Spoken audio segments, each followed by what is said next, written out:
박월서라고 하는 시인이 범사에 감사하라라고 하는 시를 썼습니다. 그런데 이렇게 시작합니다. 안개에 갇혔을 땐 마음을 내려놓으란다. 속도 확 줄이고 가시거리 최대한 낮춘 채 순둥길 찾아가듯 쉬엄쉬엄 길을 가란다. 시는 충고했었다. 아침 은근히 감춰두고 안개 슬그머니 내어주면서 시는 충고했었다. 서두르지 말고 천천히, 그리고 경건함으로 새 날을, 새 아침을 감사로 맞이하라고. 여러분, 책 제목과 이 시 내용이 일치된다고 보시나요? 범사에 감사하라라고 하는 시를 이렇게 해악을 가지고 썼습니다. 저는 안개에 갇혔을 때라고 하는 말에 그가 우리들에게 말하고자 하는 그 중심이 담겨 있다고 봐요. 이 범사의 조건을 우리가 다른 차원으로 말해주는 것입니다. 밝은 날이 아니라 안개에 갇혔을 때 우리들은 더 감사하는 마음을 가지라는 것입니다. 이것이 범사에 감사할 수 있는 조건이 되는 것입니다. 저는 안개에 갇혔을 때라고 하는 구절에서 떠오르는 한 영화가 있었습니다. 그 영화의 제목은 폴링 다운이라고 하는 영화입니다. 혹 보신 분 계시나요? 없으시군요. 폴링 다운. 그 영어는 그냥 폴링 다운은 추락, 떨어진다, 그런 의미를 가지고 있는 영화입니다. 아내와 이혼했어요. 그리고 접근 금지 명령을 내렸습니다. 하도 전화를 많이 거니까 딸을 보지도 못해요. 그런데 한 달 전에 직장에서 해고를 당했습니다. 바로 그 사람이 윌리엄 포스터라고 하는 사람이었는데 그날 딸 아델이 생일을 맞았어요. 그러니까 적금 명령을 무시한 채 딸에게 가고자 LA에 있는 도로에 차를 타고 들어간 거예요. 아침 8시인데 아주 차가 빽빽해서 정체되었어요. 날은 푹푹 찌고 주변의 모든 것이 스트레스가 되는데 이놈의 파리 한 마리가 왱왱거리면서 주변을 아주 귀찮게 하는 것이었습니다. 이것이 방아쇠가 되어버렸어요. 극도로 화가 나서 이 사람은 차를 그 자리에 내려놓고 그냥 하이웨이를 걷기 시작한 것입니다. 신고를 받고 출동한 경찰 중에 프란더 게스트라고 하는 사람이 있었는데 이 사람은 오늘이 퇴임 마지막 날이었어요. 그런데 차량을 정리하다가 차량 번호판이 디펜스였어요. 여러분, 미국에는 이렇게 사람 이름들 이렇게 다 하거든요. 디펜스. 농구 좋아하시는 분들은 디펜스가 뭐죠? 이렇게 수비하고 방어하고 그런 거잖아요. 디펜스 한다고 그러잖아요.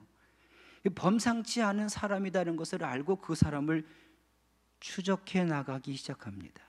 이 윌리엄 포스터는 만나는 사람과 장소에서 분노가 폭발해서 아주 위협적인 존재가 되어갑니다. 야구 방맹이에서 권총으로 다시 우지라고 하는 기관 단총으로 나중에는 화염 발사기를 동장해서 아주 그냥 걷잡을 수 없는 로드 무비를 보여주는 거예요. 결국 이 형사와 이 포스터가 만납니다. 서부극처럼 대결을 이 윌리엄이 포스터가 제안합니다. 그리고 총을 꺼내서 상대를 향해 쏘는데 디펜스의 총은 파란 물총이었어요. 딱 뺀 파란 물총.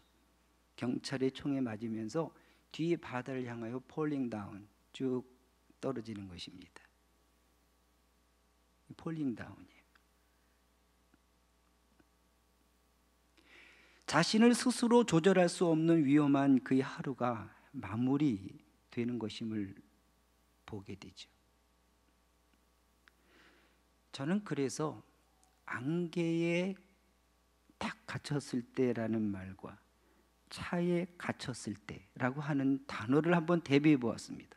어쩌면 그 한순간의 분노를 조절하지 못한 것이 자기도 제어하지 못하는 극단적 상황으로 자신을 몰아가고 결국 기대하지 않던 허망한 최후를 맞이해야 하는 돌이킬 수 없는 현실, 그게 마음이 아팠습니다.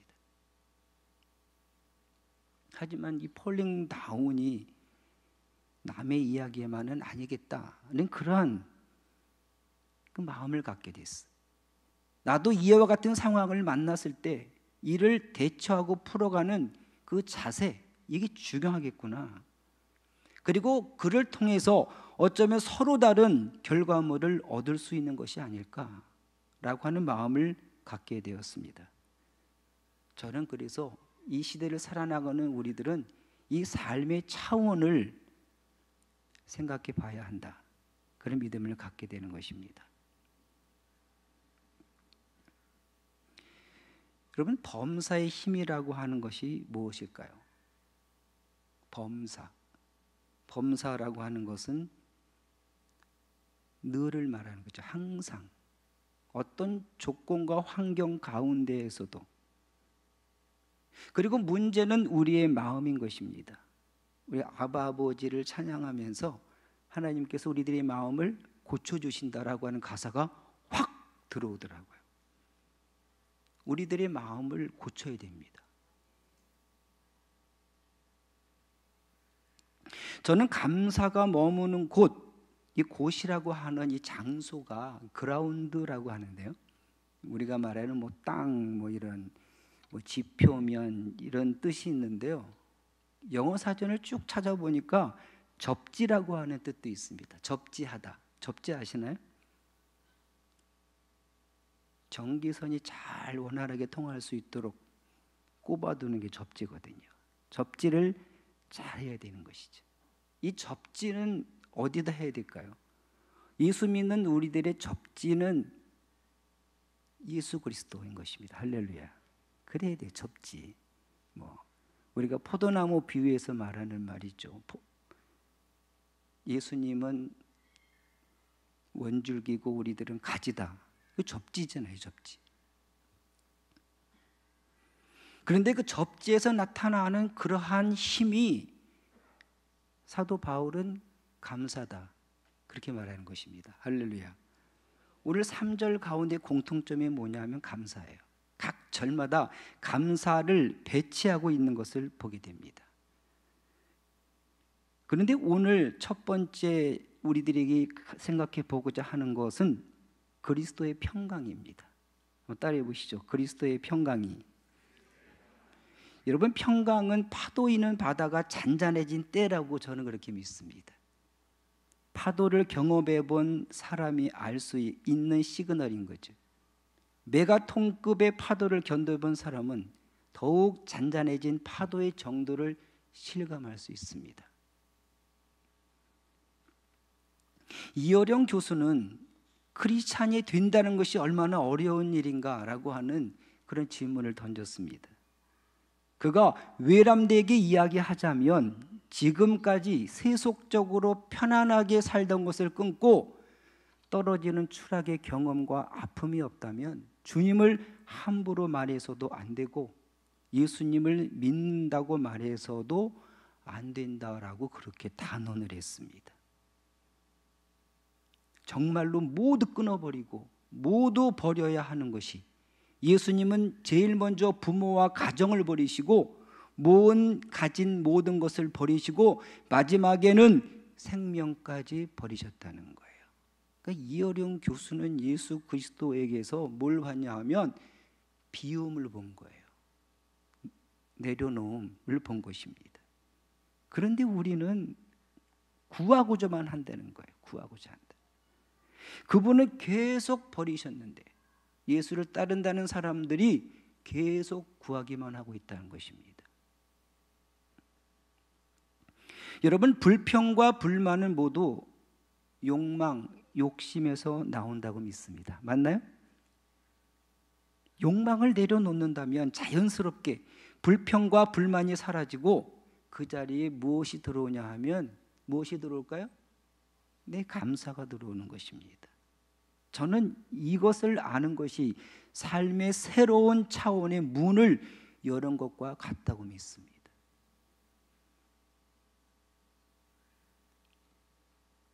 그래서 사도 바울은 골로새서 교회 편지를 쓰면서 오늘 3장 15절 말씀에 그리스도의 평강이 너희 마음을 주장하게 하라. 너희는 평강을 위하여 한 몸으로 부르심을 받았다. 할렐루야. 무슨 평강이? 그리스도의 평강. 여러분, 그리스도의 평강이 어떻게 나타날까요? 비워짐으로, 내려놓음으로. 이것이 그리스도의 평강입니다. 자신과 자신의 것을 내려놓을 수 있을 때 비로소 평강을 경험하게 된다는 것이 신비인 것은 이를 통해서 감사하는 자가 되기 때문입니다. 할렐루야. 그리스도의 평강이 우리들 마음속에 들어오면 감사하는 자가 된다는 거예요. 그래서 평강과 감사는 동전의 양면과 같다. 할렐루야. 그렇지 않나요? 우리가 감사하게 된다면 우리들 마음속에 무엇이 가득 차게 된다고요? 평안, 평강이 가득 차게 되는 거예요. 그럼 어떻게 된다고요? 감사하는 자가 된다는 것입니다. 여러분, 인생을 잘 사는 길이 여기 있는데 왜 고민하시나요? 사도 바울이 우리들에게 이렇게 교훈을 해주고 있습니다.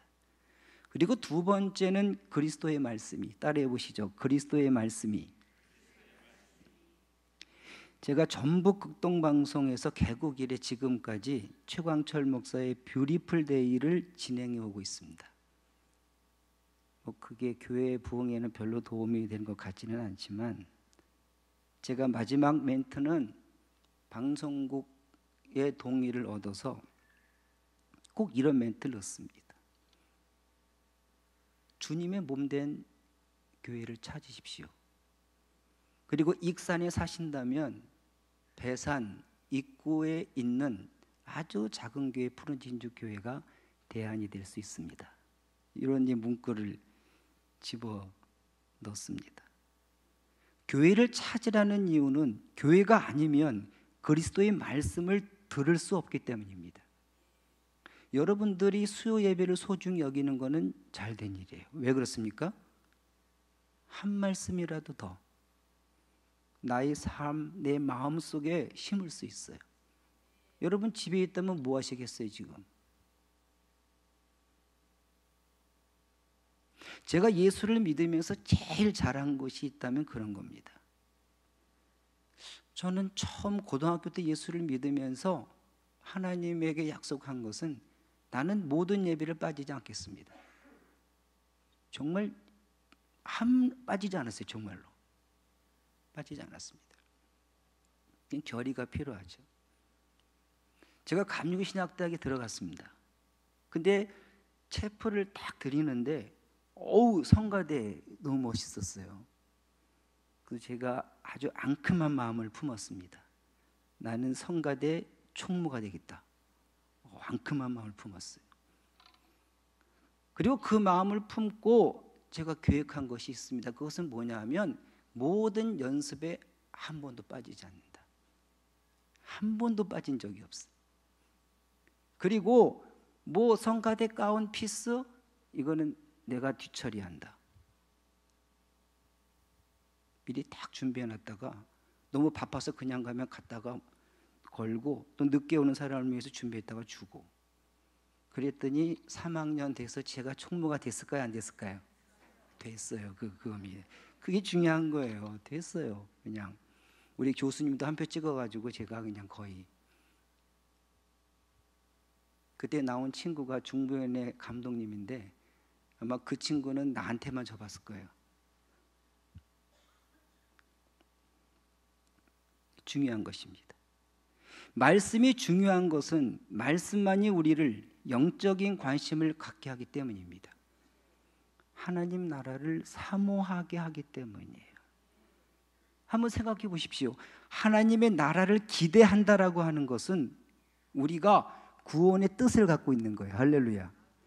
다른 거 아니거든요. 여러분 신앙생활하는 목적은 다른 데 있지 않습니다. Eternal life, 영생을 통해서 우리가 구원을 받는 거예요. 여러분이 거기에 목표점을 두고 신앙생활을 해야 됩니다. 지금 주님이 오셔도 내가 구원받을 수 있다라고 하는 그런 내 마음의 자리를 차곡차곡 준비해 나가는 것이 중요하다는 것입니다. 그래서 베드로 사도는 갓난아이처럼 영적이고 순수한 젖을 갈망하라고 우리들에게 권면하는 거예요. 여기 아이가 젖을 갈망하듯이 말씀을 사모하라는 것입니다. 그러면 구원을 얻을 것이고 이렇게 말하고 있습니다. 하나님의 말씀을 갈망하며 무엇을 얻는다고요? 그것으로 구원을 얻는다고 베드로전서 2장 2절에 우리들에게 말씀하고 있는 것입니다. 그래서 사도 바울은 두 번째로 그리스도의 말씀이 너희 속에 풍성히 거하여 모든 지혜로 피차 가르치며 권면하기를 구하고 있는 것입니다. 그리스도의 말씀이 어디에? 너희 속에 어떻게? 풍성히 거하게 하라는 것입니다. 이 가르침이 우리들에게 중요한 것은 사도 바울은 이 마음을 감사하는 마음이라고 그랬어요. 우리가 하나님의 말씀, 그리스도의 말씀이 우리들 가슴 속에 채워지기 시작하면 그 마음이 어떤 마음?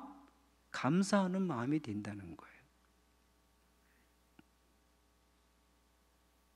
그래서 그 마음의 말씀이 가득 채워지면 시와 찬송과 신령한 노래가 되어서 우리의 입술을 통해서 나타나게 된다는 것입니다. 그렇지 않나요?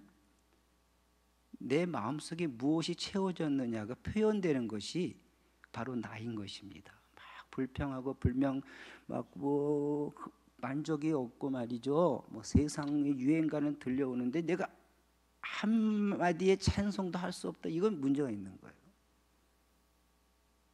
내 안에 무엇이 담겼는가라고 하는 것을 우리들은 항상 염두에 둬야 되는 것입니다. 사도 바울은 예수를 만나고 그가 자신을 위해 십자가에 죽으신 것을 알고 난 후에 그는 자신이 가지려 했던 모든 것을 뭐처럼 여긴다고 그랬나요? 이 배설물처럼 여긴다라고 말했습니다. 그리고 자기 자신도 십자가에 못 박아 죽였습니다. 그리고 선언하기를 이제는 나를 다시 살리신 예수 그리스도로 인하여 산다. 그렇게 자신의 삶을 규정해 버렸습니다. 이게 내가 사는 게 아니라 내 안에 누구로 인하여 산다고요? 예수로 인하여 산다라고 말했어. 그는 빌립보에 복음을 전하다가 잡혀 모진 고문을 당하고 깊은 옥에 갇혔을 때 오히려 감사하고 하나님을 찬양했습니다. 할렐루야. 성경이 그렇게 말해요. 감사하고 하나님을 찬양했다. 그 비결은 그 마음속에 무엇이 있나요? 그리스도의 말씀이 있었기 때문입니다.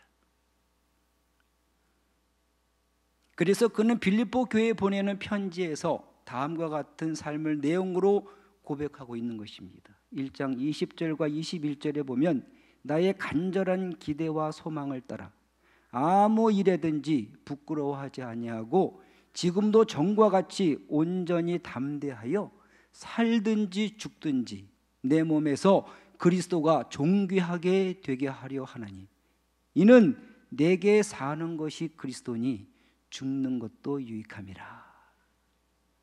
야, 이런 고백이 나오는 거예요. 그의 마음속에는 자기를 비움으로 인해서 그리스도의 평강이 그를 사로잡죠. 그리스도가 나를 위해서 어떤 삶을 살았는가를 묵상하면서 나도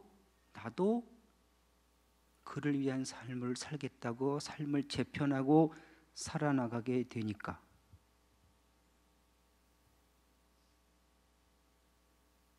감사하는 자가 되었다는 것입니다. 할렐루야. 저와 여러분들도 그러한 믿음의 사람들이 될 수 있기를 주님의 이름으로 축원드립니다. 그리고 다음 절에는 따라해 보시죠. 또 무엇을 하든지 이렇게 말하고 있습니다.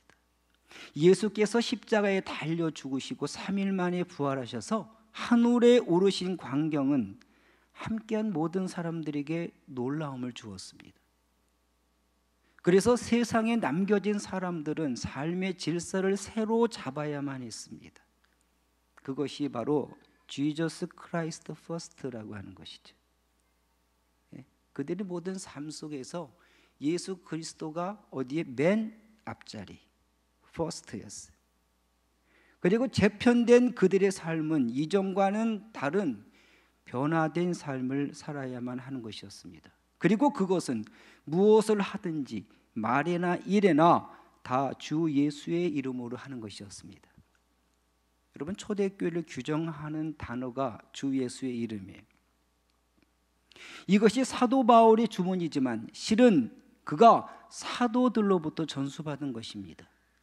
사도행전을 관통하는 키워드, 그것이 바로 예수의 이름인 것입니다. 사도행전을 쭉 읽으시면서 예수의 이름을 마크하며 읽어보세요. 얼마나 많은 예수의 이름이라고 하는 단어가 나오는지 모릅니다.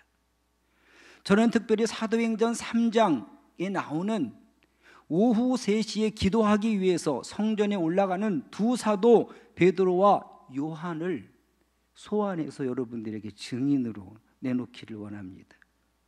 나면서 못 걷게 된 사람이 사람들의 매어 미문이라는 성전 문에 내려놓았습니다. 그가 살아갈 수 있는 유일한 방법은 무엇이었을까요? 구걸하는 것이죠. 구걸. 그러니까 베드로와 요한을 보고 손을 내밀어서 무엇인가 한 푼이라도 주기를 구하고 있는 것입니다. 이렇게 손을 내미는데 두 사도가 그를 보면서 Look at me, 나를 보라 이렇게 말하는 거예요. 나면서 안정뱅이 된 사람이 그들을 보았어. 그때 베드로가 선포하기를 은과 금은 내게 없거니와 내게 있는 이것을 내게 주노니 나사렛 예수 그리스도의 이름으로 일어나 걸으라. 할렐루야. 내게 있는 것으로 내게 준다. 내게 있는 게 뭐예요? 나사렛 예수의 이름이에요. 그리고 오른손을 잡아 일으키니 발과 발목이 곧 힘을 얻어서 뛰어 서며 걷기도 뛰기도 하며 하나님을 찬송했습니다. 여러분, 이 모습을 보고 있던 베드로와 요한의 표정이 궁금하지 않으십니까?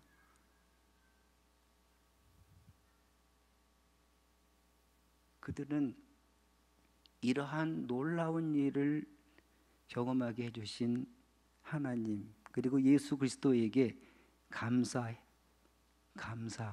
감사를 드렸을 줄로 믿습니다. 예수님이 제일 좋아하는 과일이 뭔지 아세요? 아시는 분? 무화과요? 포도? 감이에요. 감. 누가 감이라고 하셨어요? 감입니다. 감. 예수님이 제일 좋아하는 감이에요. 그래서 그 많은 이들이 감사드려 주께 감사드려 감사드리세 주님께. 얼마나 좋아하시면 감사드려 주께 감사드려 감사드리세 주님께. 그러니까 주님이 뭘 좋아하신다고요? 감을 좋아하시는 거예요. 감사드려야 돼요. 우리가 감사드려야 되는 것입니다. 저는 사도 바울의 본문 마지막 오늘 우리가 읽은 3장 17절 그 말에 그 답이 있다고 믿습니다. 그를 힘입어 하나님 아버지께 감사하라. 따라해 보시죠. 그를 힘입어 하나님 아버지께 감사하라. 그렇게 말하는 거예요. 그 사도 바울은 굉장히 인문학적인 소양이 있습니다. 왜냐하면 그는 우리들의 마음을 두드리면서 이 마음이 어떻게 변해야만 하나님의 좋아하시는지 하나님의 입장에서가 아니라 우리들의 입장에서 말씀을 전해주는 거예요. 굉장히 대단하다고 봅니다. 감사하고 감사하라. 저는 이것이 치유의 능력인 줄로 믿습니다. 베드로와 요한이 갖고 있는 그 감사하는 마음, 뭐 금과 은은 다 없어 좋아. 내가 내 마음속에 예수 그리스도의 이름만 있으면 그런 거 아니겠어요? 그것으로 만족하는 거예요. 그것만으로 감사하며 살아가는 겁니다. 그리고 그것이 능력이 되어서 다른 사람들을 고치고 다른 사람들에게 희망을 주는 것입니다. 미국 하버드대 공중보건대 연구팀이 2016년에 한 연구 프로젝트를 만들었습니다. 평균 79세의 여성 4만 9천 명에게 6개의 질문으로 구성된 감사 테스트를 작성하게 했어요. 그리고 3년의 세월이 흘렀습니다. 연구팀들이 그분들을 추적 관찰을 했어요. 그랬더니 참가자 중에 4,600명이 사망했습니다. 그런데 그들 가운데 가장 흔한 사망 원인이 심장질환이었어요. 그런데 감사하는 정도가 높았던 사람들이 낮은 사람들에 비해서 사망 비율이 혁혁하게 낮았어요. 그래서 연구 결과 감사는 모든 특정 사망 원인에 대해 보호해 주는 것으로 나타났지만 특별히 심장질환에 의한 사망을 예방한다는 그런 탁월한 보고서를 내게 되었습니다. 심장이에요. 감사하면 어디가 제일 좋아한다고요? 심장이 제일 좋아요. 심장이. 사망 원인을 확 줄이는 것입니다. 그래서 연구팀은 감사하는 일에 집중함으로 건강을 개선할 수 있다라고 하는 것을 우리들에게 보여주었습니다. 감사해가지고 구원도 받지만 우리가 감사함으로써 우리들 몸에 잔존할 수 있는 그런 질병조차도 내쫓을 수 있다면 할렐루야. 우리 시대를 살아나가는 사람들이 두 가지 소원이 있잖아요. 1월 되면 바뀌지 않는 게 순위가 있습니다. 첫 번째는 부자 되게 해주세요. 두 번째는 건강하게 해주세요. 때로는 첫 번째가 건강하게 해주세요. 두 번째가 부자 되게 해주세요. 안 바뀌어 이거는. 안 바뀌어요. 절대로 안 바뀐다고 그래요. 그래서 우리는 진정한 부자가 되고 진정한 건강을 위해서 예수 그리스도를 소유하고 그리고 감사한다면 이 두 가지를 모두 잡을 수 있는 것입니다. 비단 건강뿐만 아니라 감사는 모든 영역에서 우리들에게 첫 번째는 뭘 준다고요? 평강을 주고, 두 번째는 감사는 우리로 하여금 말씀을 살게 하고 주를 찬양하게 하며, 그리고 감사는 우리로 하여금 예수 그리스도의 중심이 되는 건강한 삶을 보장해 준다고 믿습니다. 그러니까 우리들 마음에 무엇이 거하도록? 감사가 거하는 곳이 되도록, 그리고 그 감사를 지키리라는 그런 마음이 앞으로 다가오시는 그런 추수감사절을 기쁨으로 맞이할 수 있는, 그리고 그 감사를 주께 드리는 중심의 예물이 될 수 있는 우리 모두가 될 수 있기를 주님의 이름으로 축원드립니다. 그러면 더 큰 감사로, 우리가 감사하면 하나님 우리들에게 더 큰 감사로 우리들의 삶을 축복해 주실 줄로 믿습니다. 그 기쁨을 누리는 그런 추수감사절이 되시기를 주님의 이름으로 간절히 축원드립니다. 기도하겠습니다. 사랑과 은혜가 충만하신 하나님, 은혜를 진심으로 감사드립니다. 저희들이 하나님의 자녀로서 그 특권을 가지고 살아나갈 수 있음은 주님의 자신을 비워 우리 죄를 위해 죽으셨던 그 사랑 때문임을 믿습니다. 그래서 그 주님의 마음과 주님의 말씀을 우리들의 가슴에, 우리들의 심장에 새겨서 주님 오시는 그날까지 우리가 감사를 품고 살아가기로 결단하오니, 주님, 저희들이 그 마음을 지켜내고 그리고 내 마음이 감사가 머무를 수 있도록 늘 주님께서 성령으로 그리고 은혜로 지켜 보호하여 주시옵소서. 공주중앙교회 모든 식구들이 감사가 넘쳐나는 가슴으로 가득 찬 이들이 교회를 섬기고 이 시대의 사명을 감당해 나가므로 아버지 하나님, 점점 강팍해지고 점점 그리스도의 말씀이 희미해지는 세상 가운데 더 선명하고 그리고 더 온전하게 믿음을 지켜나가는 이 시대에 주님의 파수꾼들로 세워주실 줄로 믿습니다.